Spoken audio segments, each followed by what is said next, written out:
बहुत समय पहले की बात है। सूरजपुर गांव में मदन नाम का एक गरीब इंसान अपनी पत्नी और एक बूढ़े पिता के साथ रहता था। मदन बहुत ही तेज और नेक दिल का था। उसके पास एक अनमोल रतन थी जो कि उसका बुद्धि था। बिया, तुम पिताजी का ध्यान रखना, उनको दवाई समय से खिला देना। मैं जरा गांव से घूम कर आता हूँ। इतना कहकर मदन गांव में घूमने चला जाता है। आज पता नहीं उसे एक अजीब सी बेचैनी हो रही थी। लगता है कुछ अनहोनी जैसा। आज मुझे ऐसा क्यों लग रहा है जैसे कोई आपस में लड़ने वाला हो। अरे भैया, अब मैं और बर्दाश्त नहीं कर सकता। आज फैसला हो ही जाए कि इस घर में आप रहोगे या फिर मैं। उतना दिन से आपका नाटक देख रहा हूँ, लेकिन अब नहीं। इस बार सारा जमीन जायदाद अपने नाम करके ही रहूंगा, क्योंकि माँ के मरने से पहले मैं और मेरी पत्नी दिन रात सेवा किए हैं। इसका फल तो लेके ही रहूंगा। ये क्या बोल रहे हो छोटे? जमीन जायदाद के लिए तुम मुझसे बगावत कर रहे हो, अपने बड़े भाई से? तुम्हें क्या हो गया मेरे भाई? आप वही पहले के यादों में जी रहे हो, लेकिन शायद आपको पता नहीं कि असल जीवन में इसका कोई मोल नहीं। अगर जेब में पैसे हो तो आप जैसे भाई भी सलाम करते हैं। इसलिए आज जो हो जाए, आपको मारना भी क्यों ना पड़ जाए। मारो मुझे, अगर मैं एक शब्द भी तुमको कुछ बोला तो धिक्कार है मुझ पर। अरे राजू भैया, ये आप क्या कर रहे हैं? तुम्हें ऐसा क्यों लगता है कि जिसके पास पैसा होता है वही असली बादशाह होता है? तुम बहुत छोटे थे जब तुम्हारा भाई राजू तुम्हें अपनी एक किडनी देकर बचाया था। मुन्ना को अपनी गलती का एहसास हो जाता है और दोनों भाई फिर से एक हो जाते हैं। एक दिन उसके घर बहुत बड़ा व्यापारी निराश हताश होकर मदन के पास आता है। सेठ के बोलने से पहले ही मदन बोलता है, अरे ये क्या सेठ जी, आप इतना उदास और मेरे घर क्यों आए हैं? हाँ मदन, मैं बहुत परेशान हूँ। मेरा धंधा में इतना घाटा चल रहा है कि नौकरों को भी पैसा घर से देना पड़ रहा है। मेरी मदद कर दो, मैं तुम्हें 50 सोने के सिक्के दूंगा। मैं पैसों के लिए काम तो नहीं करता हूँ, लेकिन पिताजी की तबीयत के लिए पैसे लगेंगे तो मैं मना नहीं करूँगा। कल से आपको रोज 5 बजे उठना है और अपने गौशाला में और अपने खेतों में घूमना है। सेठ मदन को धन्यवाद करता है और घर लौट जाता है। रात के 12 बज जाते हैं और सेठ की आंख अभी खुली ही थी। सुबह हो जाती है और सेठ अभी खराटा मारकर सो ही रहा था। सुबह के 10 बज जाते हैं। अरे बाप रे, 10 बज गए। आज का सुबह तो निकल गया। कल मैं पक्का सुबह 5 बजे उठूंगा। एक काम करता हूँ, एक नौकर रख लेता हूँ और उसे कुछ पैसे दे दूंगा। जब सुबह होगी तो मुझे उठा देगा। सुबह के 5 बज जाते हैं और इस बार उसकी नींद खुल जाती है। सेठ गौशाला में जैसे ही पहुंचता है तो देखता है कि उसका नौकर दूध में पानी मिलावट कर रहा है। अरे ओ सुरेश, ये तुम क्या कर रहे हो? तुम्हारे वजह से ही मेरा दूध का धंधा चौपट हो गया है। खेत में पहुंचते ही देखता है कि दोनों मजदूर कुदाल चलाने के बजाय आपस में जुबान चला रहे हैं। ये तुम लोग क्या कर रहे हो? तुम दोनों को खेत जोतने के लिए रखा है या फिर आपस में बहस करने के लिए? आज के बाद इस गांव में भी नजर मत आना। सेठ वादा के मुताबिक 50 सोने के सिक्के लेकर मदन के घर जाता है। ये लो मदन, मैं अपने वादे के मुताबिक 50 सोने के सिक्के लाया हूँ। आपका बहुत बहुत धन्यवाद सेठ जी। मेरे पिताजी बीमार हैं, अब मैं उनका इलाज करा लूंगा। कुछ दिनों में ही सेठ ने मदन को एक दुकान दे देता है और उस दुकान के बोर्ड पर लिखवा देता है, बुद्धि की दुकान। वाह भगवान वाह, इसकी मदद से मैं लोगों की मदद करूंगा और देखना धीरे धीरे मेरे गांव में लोग समस्या से मुक्त हो जाएंगे। धीरे धीरे मदन की दुकान पूरे शहर में मशहूर हो जाती है।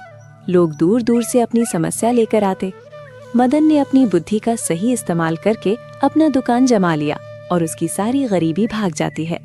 पीछे से सेठ मदन को खुश देख वो भी बहुत खुश होते हैं। बहुत समय पहले की बात है। कासगंज नामक एक सुंदर सा गांव हुआ करता था। उस गांव में एक लकड़हारा रहता था जिसका नाम रामू था। रामू बहुत ही ईमानदार और मेहनती था। वो हमेशा अपने काम से खुश रहता था। उसके पास ज्यादा पैसे नहीं थे, लेकिन वो अपनी जिंदगी से संतुष्ट था। रामू के परिवार में उसकी पत्नी और उसके 2 बच्चे थे। रामू सेठ लालचंद के यहाँ लकड़ी काटने का काम करता था और लकड़ी काटने के बदले में सेठ लालचंद रामू को पैसे देता था, जिससे रामू और उसके परिवार का जीवन व्यापन हो। सुमन, मैं काम पर जा रहा हूँ। आज बहुत देर हो गया है, तो तुम बच्चों को स्कूल छोड़ आना। जी, स्कूल तो मैं छोड़ आऊंगी, लेकिन मोनू और पिछले 2 दिन से कह रहे हैं कि उनके स्कूल की टीचर स्कूल की फीस मंगा रही है। हाँ, तो जाकर दे आओ ना स्कूल की फीस।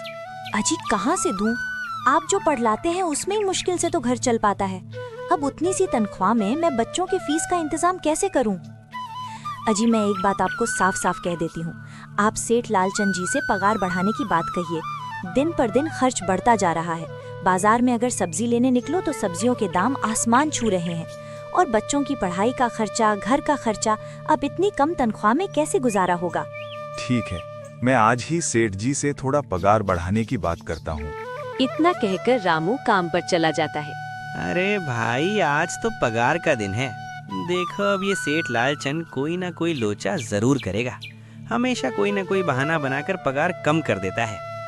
अगली बार तो मेरी आधी पगार काट ली थी, ये कहकर कि जो मैंने लालचंद जी से उधार लिए थे उसका ब्याज बढ़ गया है, इसलिए मैं तुम्हारी पगार में से काट रहा हूँ। हाँ हरिया भाई, तुम एकदम ठीक कह रहे हो। ये सेठ लालचंद ना एक नंबर का चालाक और लालची इंसान है। एक तो दुगना काम ले लेता है और बदले में पैसे भी पूरे नहीं देता। हाँ भाई, मेरे भी अगली बार सेठ लालचंद ने पगार काट लिए थे। मैंने बस 2 छुट्टी ली थी जब मेरी बिटिया बहुत बीमार थी, और इस लालचंद ने इस बात का फायदा उठाकर मेरी पूरी आधी पगार काट ली।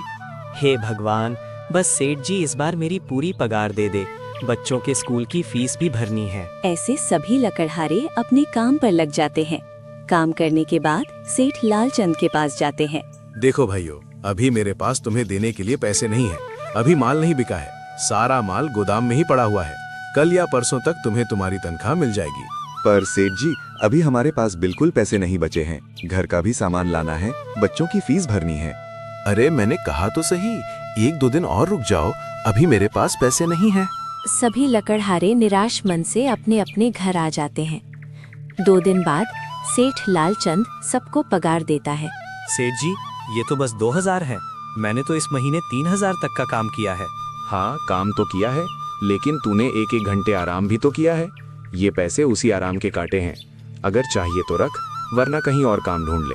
बेचारे हरिया के पास उन पैसे को लेने के सिवाय और कोई रास्ता नहीं था। सेठ जी, मेरे तो पूरे 3000 बनते हैं ना। मैंने तो कोई छुट्टी भी नहीं की और ना ही कोई आराम। बाजार में लकड़ियों का दाम काफी सस्ता हो गया है, इस वजह से अभी तुम्हें भी पगार कम ही मिलेगी, 2000 ही मिलेंगे। लेना है तो लो, वरना कहीं और काम ढूंढ ले। रामू चुपचाप पैसे लेकर घर आ जाता है। बस 2000, इतने में कैसे घर चलाएंगे? बच्चों की फीस में ही निकल जाएंगे। मैं सोच रहा हूँ कि लकड़ी काटने के बाद कहीं और भी काम ढूंढ लूँ, इससे कुछ ज्यादा आमदनी हो जाएगी। रामू काम की तलाश में पूरे गांव में घूमता है, लेकिन हर जगह निराशा मिलती है। तभी अचानक बहुत सारे भैंसों का झुंड उसकी तरफ दौड़ता हुआ आता है। डरकर रामू एक गुफा में छुप जाता है। भैंसों के जाने के बाद उसकी नजर एक टोकरी पर पड़ती है। ये कैसी गुफा है? ये कैसी टोकरी यहाँ पड़ी है? इसे मैं घर ले जाता हूँ। रुक जाओ, इसे छूने की कोशिश मत करो। गुफा में एक जिन प्रकट होता है। मुझे माफ करना, भैंसों से बचने के लिए यहाँ आया था। मुझे लगा यहाँ कोई नहीं है, इसलिए मैंने टोकरी को छू लिया। मैं तुम्हारे बारे में सब जानता हूँ। तुम एक सच्चे और पवित्र इंसान हो। ये कोई साधारण टोकरी नहीं, बल्कि जादुई टोकरी है। अब तुम इसके मालिक हो। लेकिन याद रखना, जो भी वस्तु एक बार इसमें डालोगे, आगे हमेशा वही वस्तु डालनी होगी। लालच मत करना। रामू टोकरी लेकर घर आता है और सारी बात सुमन को बताता है। तो हमें सोच समझकर इसमें चीज डालनी होगी। हाँ, याद है एक बार मुझे चंदन की लकड़ी मिली थी, वही इसमें डालेंगे। जैसे ही चंदन की लकड़ी टोकरी में डाली जाती है, वो कई सारी चंदन की लकड़ियों में बदल जाती है। ये तो चमत्कार हो गया। कल मैं इन्हें बाजार में बेचकर बच्चों की फीस भरूंगा। रामू बाजार में चंदन की लकड़ियाँ बेचता है और अच्छे पैसे कमाता है। घर लौटकर पैसे सुमन को देता है।